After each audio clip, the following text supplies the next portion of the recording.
Hey everyone, it's Katie from Without a Crystal Ball. Let's get back to what this channel is all about and talk about the cast members from shows and from the celebs and all the Instagram and YouTube influencers of the world and talk about Ed Brown. Last week we interviewed Lorelai Clemens, who outlined her background and her experience with Ed. And we learned about some of his troubling behavior. We've noticed on this season that Ed has been a little bit dishonest with Rose, in fact, lying to her about her height, not disclosing the fact that he wanted children, asking her to brush her teeth because he said that he didn't like the way her teeth smelled, wanting her to shave her legs, and thinking that Rose was after his money. A lot of a few things. Of course, there was more, but these were the ones that I just came up off the top of my head.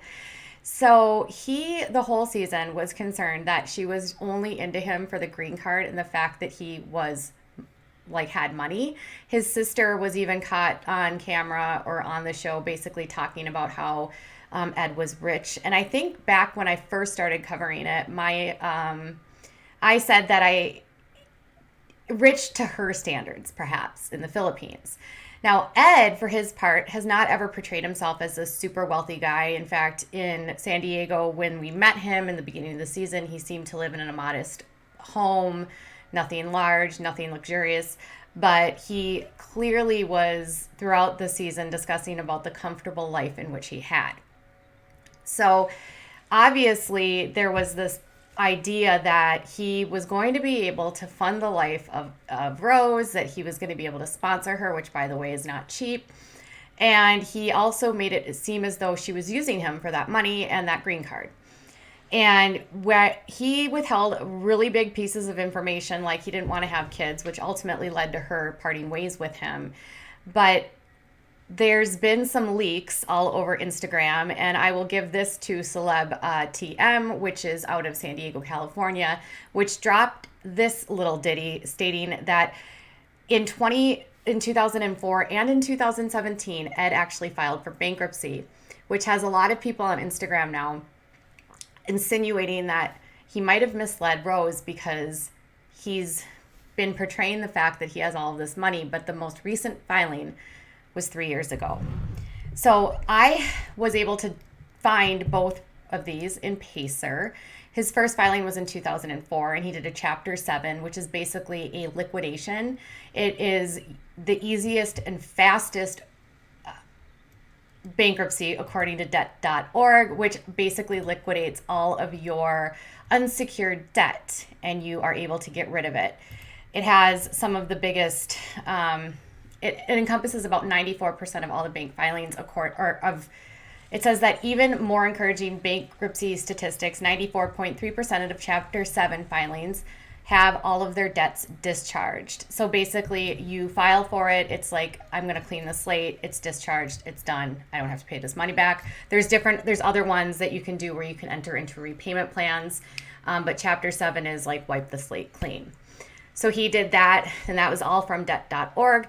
And he did that in 2004 and in 2017. So the most recent one is in 2017. And that one is interesting because he actually filed it and he claimed that he was making less than $50,000 a year.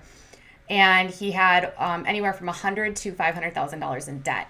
Now, under $50,000 a year in most parts of the country is nothing to it's not, it's a decent, comfortable income for one person. He's single. He theoretically should be able to take care of himself. But in San Diego, that's not a super high income. San Diego and parts of Southern California are notoriously very expensive to live. And it could be easy for someone living in that area to be living well outside of their means, especially if they have rent or if they're paying for cars. And when I looked at this filing, he claimed to have had around $3,000 in money coming in, and then $29.97 in monthly liabilities, leaving him a net of $3 a month to live off of. Think about that. So when he basically filed and he noted that he had $186,000 in debt. Now, part of that debt was secured, which were student loans, and you cannot file bankruptcy on student loans. But the other, I'd say it was 126,000 of it that was which was from the student loans, and 60,000 was unsecured. Basically, in 2017, he was able to get rid of $60,000 worth of debt that he owed for a number of different things, from credit cards and car payments and all that good stuff. And he was living on $3 a month after paying all of his bills.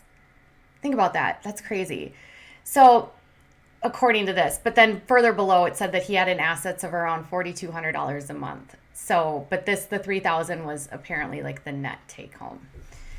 So, appears as though twice in his adult life, he has used Chapter 17 to get out of sticky financial situations. Now, in the world of photography and freelance working and design, it can be sort of a feast or famine.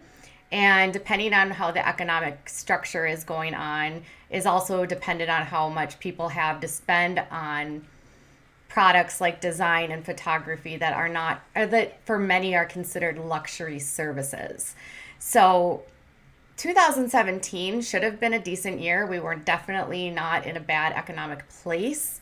2004, the early 2000s was a little bit rougher, so it's hard to say. If he's doing any sort of freelance photography, that can also be feast or famine, so it could just be contingent on what's going on with his work.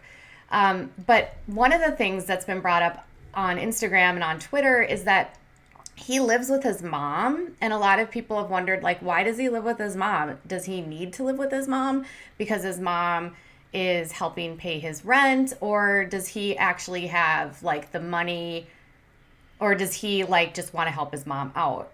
So is he living with his mom because he's broke? Which then got people to sort of get to the point where, I remember a few weeks ago when Rose came out on Instagram and she was like swinging at him, saying that he used her for fame and for money. So that could be a little bit, if you think about it. If he didn't have any income and he's living with his mom and he's living sort of at a very meager place, and then he gets the opportunity to go on to 90 Day Fiance and be sort of catapulted into a pseudo celebrity position where he can go on to Instagram and interact with fans and charge people up to $100 or $100 or more for a cameo, and then get merchandise and product endorsements and products. It's safe to say that finding a way into fame or into reality team fame could certainly help to alleviate some of those financial problems. And that's what Rose has been critical of. She says that this relationship was used by Ed for the purpose for him to become famous and become rich. Now, you can't necessarily like fault anyone for wanting to get into a better economic position, but if you're using someone to, if what she says is true, and if she's being used by him to be on this show so that he can make money, that's where sort of that disingenuous portion comes out of it. But then that's, again, another misleading thing that he has said. So he has misled us. He misled her about his height. He misled her about not wanting to have kids. And now it seems as though he misled her about the amount of money he had. And if he's taking these he took this trip to the Philippines. There was photos from 2019 of him, I think, in Japan. So he's doing a lot of this traveling with sort of this indication that he has money. But does he? Does he have money? Was he, 3 years later, was he in a better economic position? Did he have a better job? Did he have more money coming in? Or did he have his mom for help? Either way, 2 bankruptcies in 20 years that's a lot. I mean, most Americans don't ever file for bankruptcy, I don't think. I'd have to check the statistics on that, so don't quote me on that.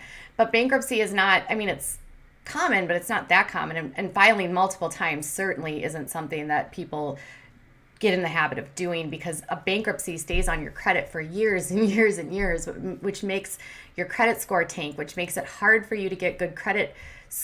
It affects your credit score. It affects your ability to get homes and purchase homes. It affects your ability to get good rates on loans for cars and for homes. It affects so many things. And this chapter 7 is the most severe of all of them because lenders are going to be less interested in working with you because they know if something goes wrong, you're going to walk away and just file bankruptcy. I know I worked in the finance mortgage world for years, and a chapter 7 on your credit report was definitely a deal breaker as long as it was still like listed within a certain time period. So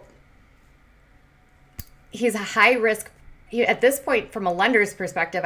He's within that 7 year time frame, so he's still like considered a high risk lend to. And so, I mean, yay for him making more money, but like, are you lying to Rose and you literally like misled her thinking you had money and you didn't have money? And is there anything that Ed is honest about? It's just like the more and more that comes out about him, it's like, wow. So, what are your thoughts? I can understand people getting into a tough economic place. I can definitely see that. I understand photography has feast or famine. I understand that design is sort of the same way. And when you work as a contractor or you're sort of self-employed, it's also that way as well. So there's some understanding here, and he also lives in a very expensive part of the country.